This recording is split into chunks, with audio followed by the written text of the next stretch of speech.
Moi, mon plus grand regret, c'est d'avoir passé une bonne partie de ma jeunesse à écouter des radios comme RFI, France 24. J'ai été dans des pays où ces radios étaient fermées. Mais on prenait des applications, on enregistre leur journal pour écouter. Mais à partir d'un moment, il y a un déclic. Et je commence à comprendre qu'ils conditionnent nos cerveaux pour accepter ce qu'eux veulent. C'est leur narratif qu'ils veulent qu'on apprenne. Et depuis ce temps, moi, je commence à faire la part des choses et j'ai compris que c'est très dangereux ce qu'ils font. Et aujourd'hui, plus que jamais, je me rends compte qu'ils ont conditionné l'esprit, surtout des Africains. All right, guys, the video you just watched is from Ibrahim TRAORE.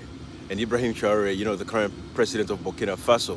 And he's talking about the awakening, you know, when he came to realize exactly that the people of Africa, and particularly so, you know, himself, they were being conditioned, you know, so that they can continue to become, you know, the tools for like the French. So you're listening to, you know, the French radio stations, and the messaging was all meant to, you know, convolute the mind of Africans and control their thinking capacity. That is what you just watched there.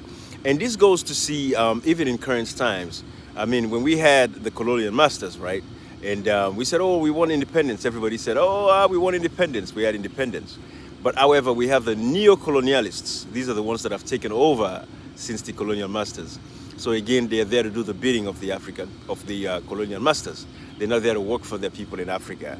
So you take countries like, you know, Burkina Faso, where Ibrahim TRAORE is now actually doing a good work, you know, with making sure that the resources of the country benefit the people, as opposed to, you know, most other African countries where, you know, the resources of these countries do not benefit the population at all. Take, for example, the Central Republic of, you know, Congo there, right? One of the richest, most rich country in the world, right? It's worth probably, the amount of mineral resources they have is worth more than $24 trillion, what research has proven to show. But yet look at the people of Congo and how they're living their lives, right?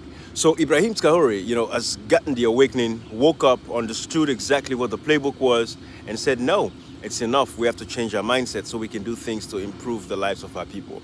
So it's time to get rid of all the neo-colonialists in Africa. Some of them are posing as Pan-Africanists. They're telling you that, oh, we want seats at the United Nations. Africa should have a seat at the United Nations and this and that and all that nonsense.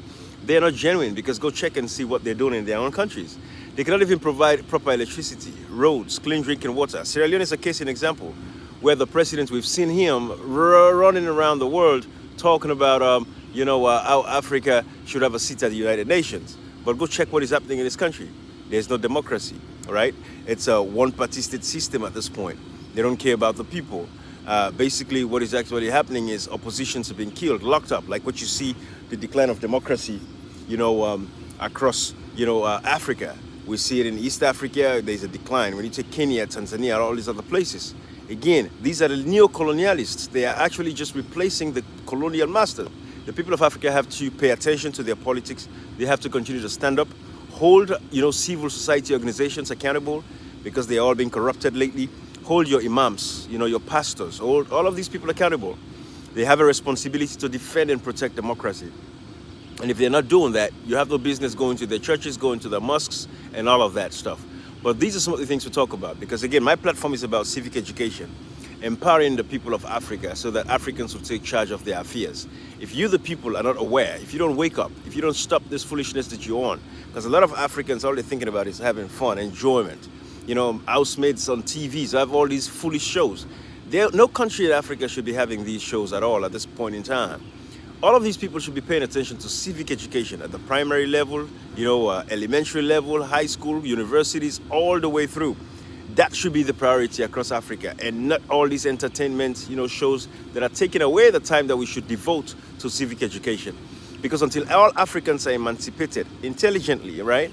This is not about a level of education. It's not just Western type of education, because we have our brothers and sisters that are Arabic scholars. For example, in Mali, we saw how the Imam stood up. You know, even if probably has Western education, but he has his Arabic education. That's their type of education. They understand that their welfare matters. They understand that their well-being matters. So they take charge of their situations. They defend and protect their democracies. That is what is happening. So Ibrahim TRAORE has woken up and realized that, you know, we were being conditioned so we can continue to be slaves under these people, but Africans should wake up. And I always say this, I have nothing against any of the Western nations. At the end of the day, the goal is for us to be able to live amicably. It should be fair for everybody, right? We cannot be in Africa and we have uranium and we cannot provide, 24-hour electricity using, the uranium to power, to be nuclear station, nuclear power plants, let me put it that way. Why should we not be able to have our own nuclear power plants and use our uranium to power those power plants? But then we are selling our uranium to Western nations. They're having 24-hour electricity, whilst our people are still struggling with having, even 2 hours of electricity a day. It doesn't make no sense, right? So even the Western nations have a responsibility to be fair to African nations. I think that's the biggest thing. But anyways, I just want to share these thoughts with you. Thanks to Ibrahim TRAORE. This is the wake up that we all want to see in Africa. Everybody should wake up, ask and demand more from your African leaders. Ask more from them because they are exploiting your countries. They are exploiting your resources. They're the only ones that are benefiting, whilst you're not benefiting from it. You have to ask fundamental questions and hold them accountable. Don't worship them. Don't be voting based on tribes. Don't vote based on your region. Don't vote because of political loyalty. Vote for your own interest. Vote for your country's interest.